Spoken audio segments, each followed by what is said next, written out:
నమస్తే. నేను మీ డాక్టర్ విక్రాంత్. పక్షవాతం వచ్చిన 10 సంవత్సరాల తర్వాత పడిపోయిన కాలు, చెయ్యి, నోరు తిరిగి రావడం, మళ్ళీ ఆ పేషెంట్ నడవడం, మాట్లాడగలగడం, కోమాలో ఉన్న పేషెంట్ బయటికి రావడం, కోమా నుంచి చేరుకోవడం, నార్మల్ అయిపోవడం,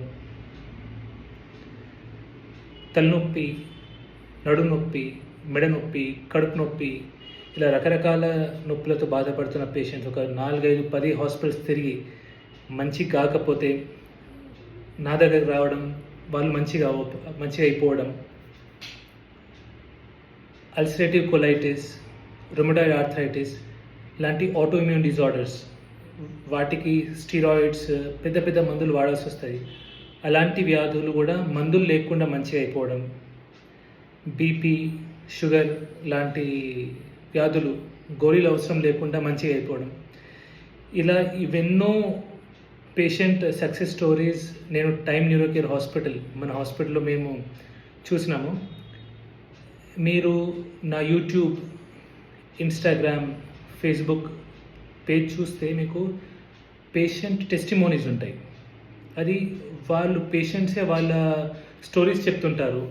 ఎలా ఇబ్బందులు ఉండేయని, ఏమేమి కష్టాలు పడ్డారని, ఎక్కడెక్కడ ఒక హైదరాబాద్లో పెద్ద పెద్ద కార్పొరేట్ హాస్పిటల్స్లో తిరిగి ఢిల్లీ, బాంబే వరకు వెళ్ళి మంచి కాకపోతే మళ్ళీ నా దగ్గరకు వచ్చి మంచి అవడం అనేది వాళ్ళు చెప్తుంటారు స్టోరీస్.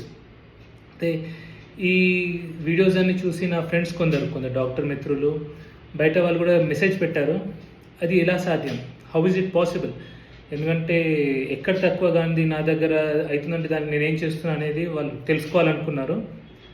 సో చెడు ఉంటే చెవిలో చెప్పు, మంచి ఉంటే మైక్లో చెప్పంటారు. కాబట్టి ఇది మంచి విషయం కాబట్టి 10 మందికి, ఈవెన్ నా జూనియర్ డాక్టర్స్ ఎవరైతే బయటకు వస్తున్నారో వాళ్ళకి తెలియాలి కాబట్టి ఈ విషయాన్ని నేను ఈ వీడియోలో షేర్ చేస్తున్నాను.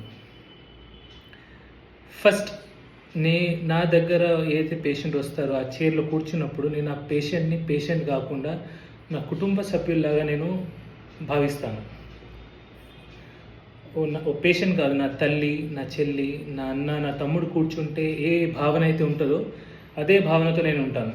ఇది చాలా ముఖ్యం. ఎందుకంటే మన కుటుంబ సభ్యుల పట్ల మనం తీసుకునే జాగ్రత్తలు, ఆ ఇంట్రెస్ట్ అనేది మనం మిగతా వాళ్ళ దగ్గర అంత ఇంట్రెస్ట్గా చూపించకపోవచ్చు. సో ఫస్ట్ కుటుంబ సభ్యులాగా నేను వాళ్ళని భావించి అలాగే ట్రీట్ చేస్తాను. ఒకటి.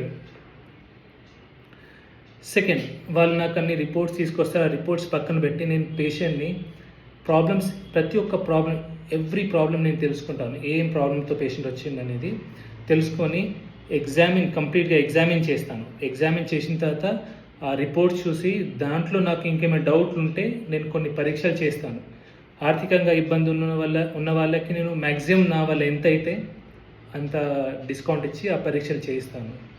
పరీక్షలు చేయించినాక నా దగ్గర వచ్చిన తర్వాత పేషెంట్ ఫస్ట్ పని నేను చేసేది ఏంటంటే, అనవసరంగా ఏవైతే మందులు పేషెంట్ వాడుతున్నాడో, ఏదైతే గోళీలు వాడుతున్నాడో ఆ గోళీలన్నీ బంద్ పెడతాను. చాలాసార్లు రోగం కంటే కూడా ఆ రోగంని నయం చేయడం కోసం డాక్టర్స్ రాసే గోళీల వల్లనే ఎక్కువ లాస్ పేషెంట్ జరుగుతుంటాయి. సో ఒక్క గోళీ కూడా అనవసరంగా నేను పేషెంట్తో వాడించాను. నాకు 3 గురువులు ఉన్నారు. సో నేను నేర్చుకున్నది కూడా వీరి నుంచే. సో మొదటి గురువు అంటే టీచర్, నా మొదటి గురువు doctor PL John Israel sir garu. So sir నాకు ఒకటి నేర్పించారు. ఒకటి ఏంటంటే, ఆయనను విక్కీ అంటాడు. విక్కీ, అనవసరంగా ఏ పేషెంట్ కూడా ఎక్కువ మందులు రాయకూడదు, అనవసరంగా ఓవర్ డోసేజ్ వాడకూడదు, అతి తక్కువ డోసేజ్లోనే పేషెంట్ని ట్రీట్ చేయాలి. సో మా సార్ నాకు నేర్పించారు, అదే నేను ఫాలో అవుతా. అతి తక్కువ మెడిసిన్స్, అతి తక్కువ డోసేజ్లో ఎంత అప్రోప్రియేట్ డోసేజ్ దాంట్లో నేను చేస్తాను. దాని తర్వాత నేను చేసే పని ఏంటంటే, నేను ఖచ్చితంగా డైట్, పేషెంట్ అలవాట్లేంటి, ఏమేమి తింటున్నాడు, ఏమేమి తినాల్సినవి తినకుండా ఉన్నాడు, అవన్నీ తెలుసుకొని నేను డైట్ గురించి ఖచ్చితంగా పేషెంట్కి మొత్తం ఎక్స్ప్లెయిన్ చేస్తాను. సెకండ్ నా రెండవ గురువు అన్నాను కదా, నా రెండవ గురువు గరికిపాటి నరసింహారావు గారు, ప్రవచనకర్త. ఆయన పర్సనల్గా నాకు వ్యక్తిగతంగా పరిచయం లేదు, కానీ ఆయన ఒక మాట నన్ను బాగా ఇంప్రెస్ చేసింది. అదేంటంటే, నిత్యం ఎప్పుడు మనం మనసు లోపల దైవ స్మరణ అనేది చేస్తే, ఏ వ్యక్తి అయితే చేస్తాడో ఆ వ్యక్తి కోరుకునేవన్నీ, ఆ వ్యక్తి జరగాలనుకునేవన్నీ కూడా ఆ దేవుడే జరిగేటట్టు చూసుకుంటాడు. బహుశా కాదు, ఖచ్చితంగా ఇదే జరుగుతుంది. ఎందుకంటే నాకు ఈ పేషెంట్స్ ఎవరైతే వస్తారో వాళ్ళు మంచిగా అవడం అనేది అది నాకే పెద్ద షాక్. ఎందుకంటే నేను స్పెసిఫిక్గా పెద్ద మందులు కూడా ఏం రాయను, కానీ దానికే పేషెంట్ ఇంత మంచి అవుతున్నాడంటే ఖచ్చితంగా ఇది దేవుడు చేసే పనే, కానీ అంత శక్తి నాలో అయితే లేదు. మూడోది, నా మూడో గురువు అనేది నేను మన భగవాన్ రమణ మహర్షి, ఆయనే నాకు మూడవ గురువు. ఆయన ద్వారా నాకు ఆత్మజ్ఞానం, ఆత్మబోధ అంటే పూర్తిగా లేకపోయినా కొంచెం అనుభవంలోకి వచ్చింది.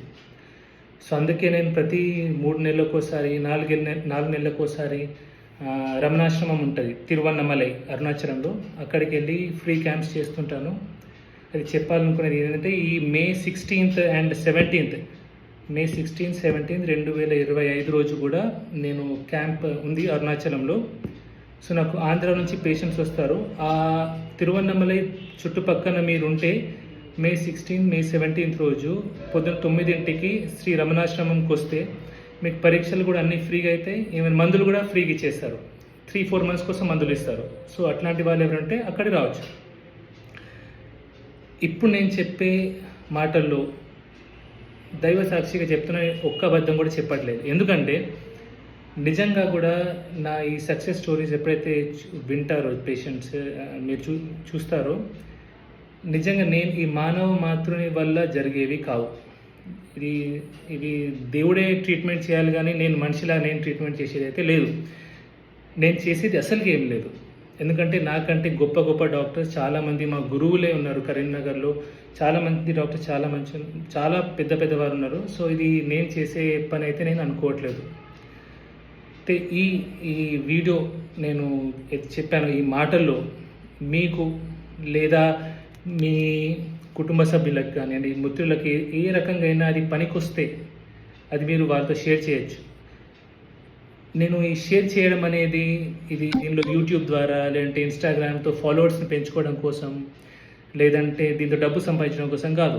ఎందుకంటే నాకు ఆల్రెడీ యూట్యూబ్లో 60,000 మంది దాటిరు సబ్స్క్రైబర్స్, కానీ నేను ఇప్పటి వరకు కూడా నేను దాన్ని మానిటైజ్ చేసుకోలేదు. మానిటైజ్ అంటే దాంతో డబ్బులు సంపాదించడం. అంటే నాకు నా ఈ చిన్న కడుపుకి నేను 10 వ్యాపారాలు చేయాల్సిన అవసరం నాకు లేదు. సో ఇక నాకు తెలిసి నేను చెప్పాల్సినవన్నీ చెప్పేశాను.